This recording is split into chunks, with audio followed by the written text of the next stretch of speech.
This book was like a gold mine for good quotes. I have two favorite quotes, well, technically four. I'm gonna split them up between the beginning and the end of the video so that you can have some to look forward to. It's a little sandwich. My favorite of all of them. There's nothing really I want to do except let him take me on this wild ride. Katie.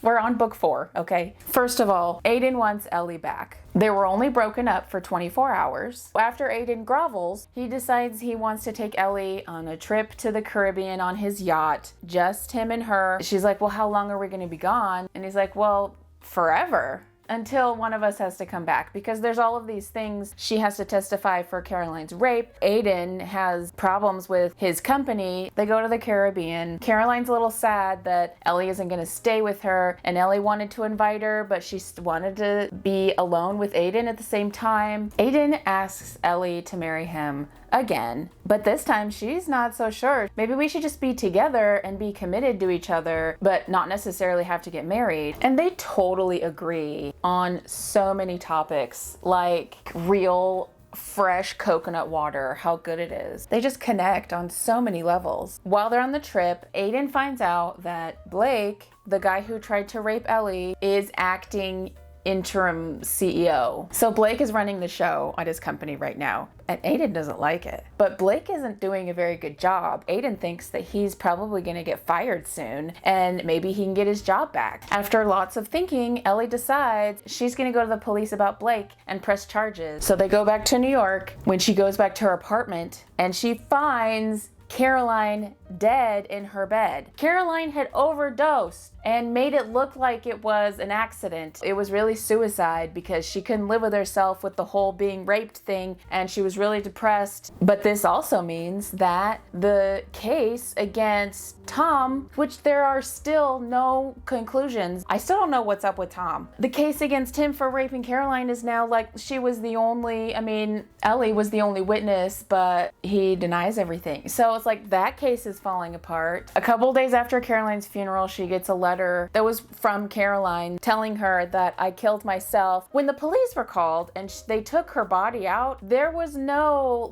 forensic, no investigation. They just took her body away. All of her things were moved out and the place was cleaned. I don't get why more wasn't done. Aiden's really supportive and concerned for Ellie. She's in her own little mourning state because of Caroline's death. Aiden kind of goes behind her back and telling the DA that Caroline's death was a suicide and it wasn't a murder. She did it because of what Tom did to her, and so that would somehow help the case against Tom. But then that just makes Ellie mad. Aiden betrayed her because he did it without asking her first. So again, she tells Aiden to leave her. She needs to figure things out because a lot has happened. Well, after all of this stress, Ellie is throwing up. Okay, she's throwing up a lot, every day, multiple times a day. And of course, you know what that means. That's when she finds a rogue pregnancy test. Oh, I can't be pregnant, but just for giggles, I'll take a pregnancy test. She's pregnant. Of course she's pregnant, but she wants to confirm with a doctor before she tells anybody. And they confirmed, yes, pregnancy is different for every woman, but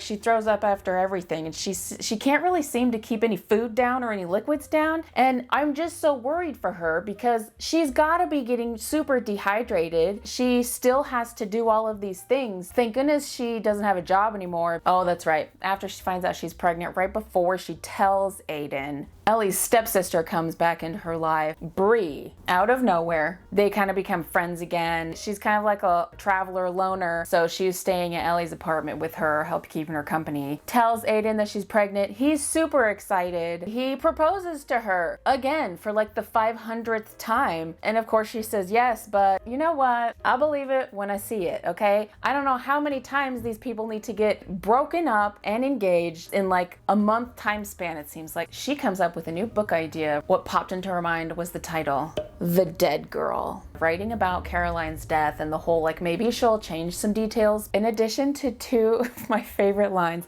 I have a word of the day. This is the fanciest word in the entire series that's used a lot more times than should have been, I think. I had to look it up. I can kind of get what it meant in the context of the sentence, but the word is obfuscation. The usage in this book, I stopped counting after 3. Blake is really mad that Ellie went to the police, charging him with attempted rape. So one morning, Aiden goes out for bagels. Blake confronts him. He shoots Aiden in the head, and that makes Aiden go into this coma. And while Aiden is in the hospital, Ellie keeps throwing up. I don't know why she doesn't like pass out from dehydration or something. So there's 2 other favorite quotes that I want to say. When Ellie has a headache, Aiden comes back from the kitchen with a glass of water and a bottle of headache medicine for all your headache needs. She had said Aleve or Tylenol, like the actual brand before, but what he came back with was a bottle of headache medicine. Every time they had sex, their bodies intertwined as one. Obviously, that's a given. But one of these times, I just love how everything is explained. One time, they were in the tub doing it. We sit in the tub with our bodies intertwined together until the water runs cold. This actually takes a while since the tub is quite expensive and is made from some material with great insulation. So if you ever have sex in a tub, make sure that it's of high quality so that you guys will stay warm for longer so that you guys can enjoy each other in the tub.